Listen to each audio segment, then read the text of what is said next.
जी हाँ, सभी कृष्ण कथा सुनने वाले श्रद्धालु का मेरी ओर से वंदन है, अभिनंदन है।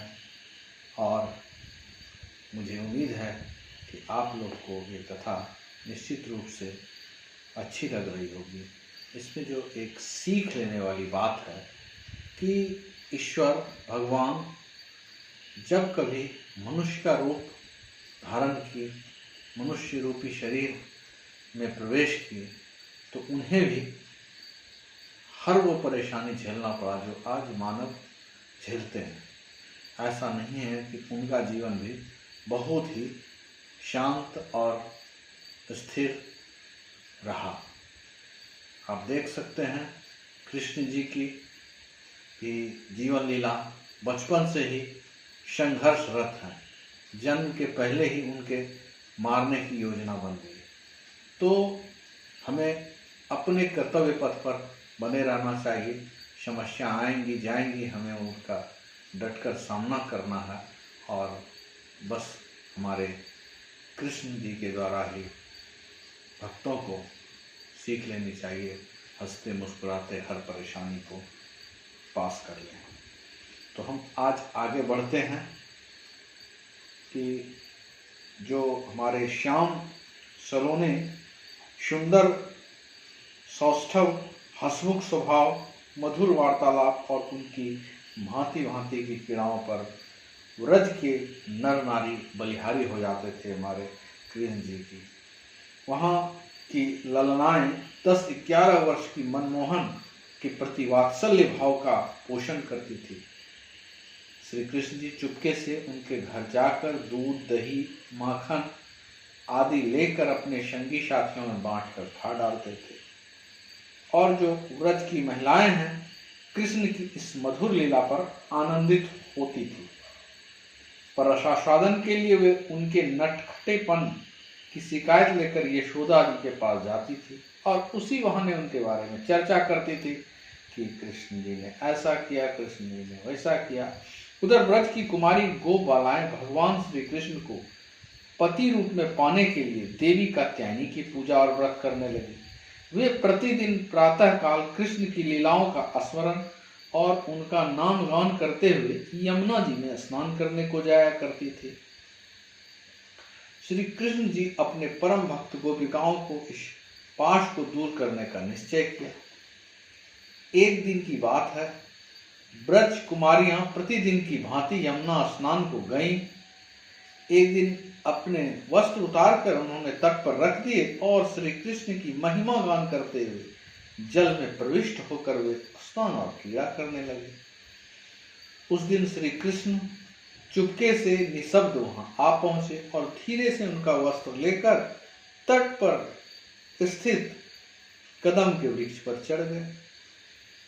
कुमारियों को जब अपने चीरहरण की बात मालूम हुई तो उन्हें बड़ी घबराहट हुई।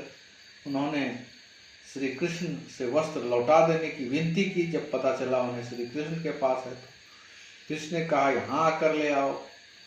आकंठ जल में डूबी हुई गोपिकाएं श्री कृष्ण से प्रार्थना करने लगी।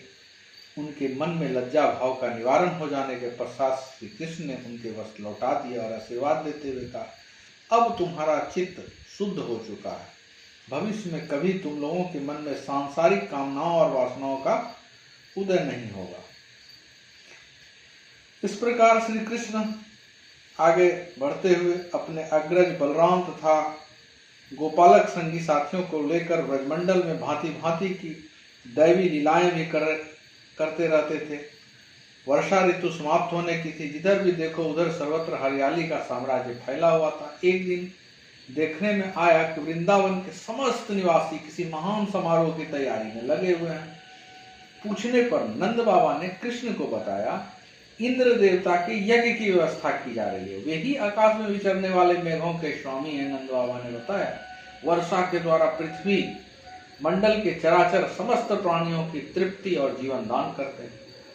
अतः हम लोग भी आभार प्रदर्शन के रूप में इंद्र प्रीति हेतु यज्ञ का अनुष्ठान किया करते हैं और यज्ञ के बाद जो कुछ बच जाता है उसी पर हम अपना जीवन निर्वाह करते हैं। और ऐसी सहस्त्र वर्षों से परंपरा चली आ रही है। अब श्री कृष्ण कहते हैं, हे तात, हम लोगों ना तो किसान है ना ही व्यवसायी है, हम तो वन में विचरण करने वाले को पालक हैं। अतः वन पर्वत वो ही हमारे सच्चे देवता हैं। इंद्र अथवा किसी अन्य देवता को प्रसन्न करने की हमें क्या प्रयोजन। निष्ठावान ब्राह्मण मंत्र यज्ञ करते हैं, किसान अपने हल बैलों को पूजते हैं। हम वनवासियों को अब से गो और पर्वत की पूजा करना ही उचित होगा। जहां तक वर्षा का प्रश्न है, सारी सृष्टि की प्रकृति के रजोगुण से उत्पन्न हुआ, ऐसा कृष्ण जी ने कहा, और उसी के प्रेरणा से मेघ भी जल बरसाते हैं। अतः यज्ञ के लिए जो सामग्री आपने एकत्रित किया है, क्यों न हम उसी से गायों का अभिषेक कर लें, गोवर्धन पूजा का अनुष्ठान कर लें। कृष्ण की बातें युक्ति संगत थी। नंद जी सहित सभी ब्रजवासियों ने उनका प्रस्ताव मान लिया। पर्वतराज गोवर्धन की पुष्प माल्य और विविध प्रकार के उपचारों के साथ पूजा हुई। गो बछड़ों की हरी भरी दूब का नैवेद्य अर्पण किया गया और ब्रह्मनिष्ठ ब्राह्मणों और निर्धनों के लिए भेंट भी दी गई। इसके पश्चात ब्रजवासी अपने गौओं के साथ गिरिराज की परिक्रमा करने लगे। श्री कृष्ण ने एक अन्य रूप में पर्वत के शिखर पर प्रकट होकर गोप गोपियों द्वारा निवेदित सामग्री स्वीकार की।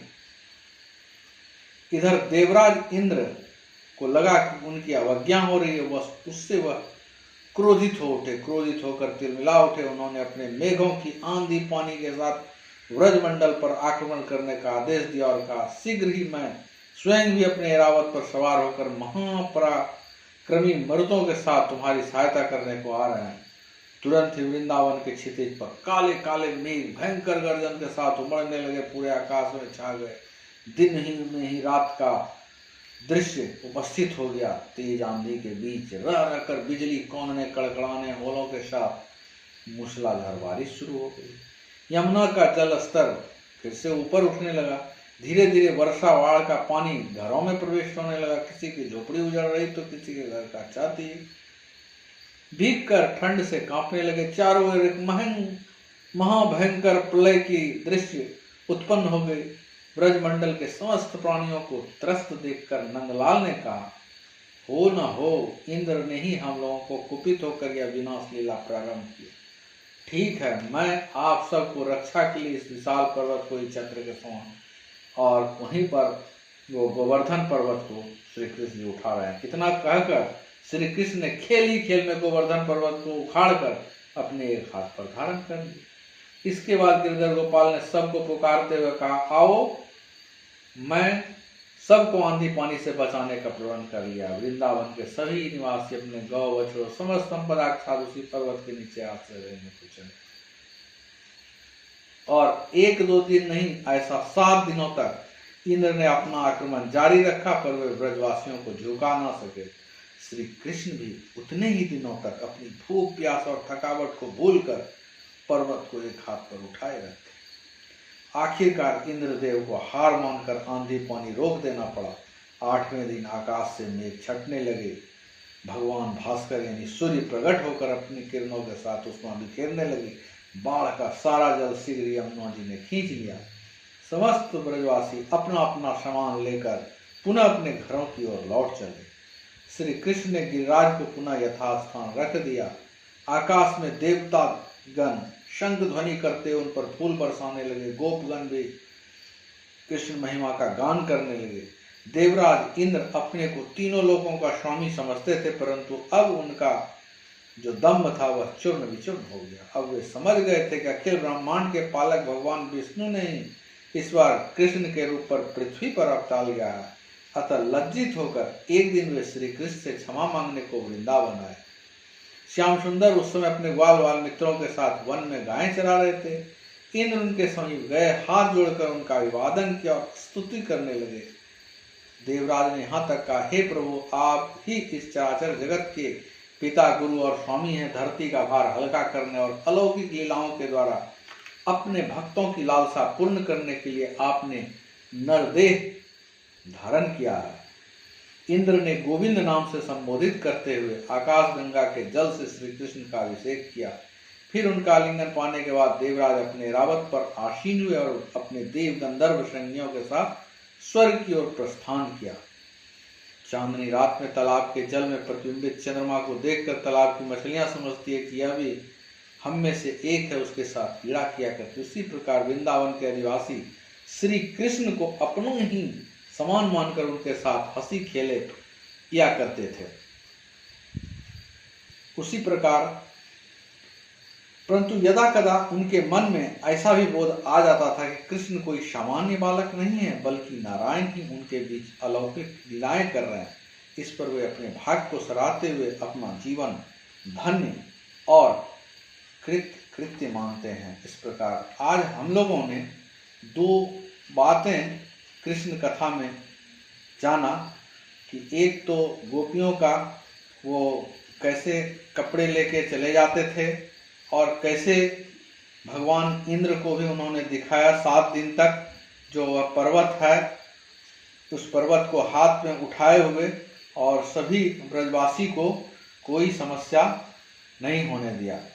तो हर जगह कृष्ण जी संघर्ष करते रहे और हमेशा संघर्ष में उनकी जीत हुई। तो ऐसे कृष्ण कथा आगे चलते रहेगा हम लोगों का। मैं सभी को पुनः एक बार वंदन करता हूँ, नमन करता हूँ, प्रणाम।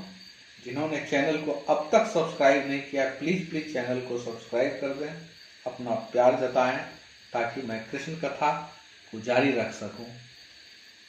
धन्यवाद सभी को, प्रणाम सभी को।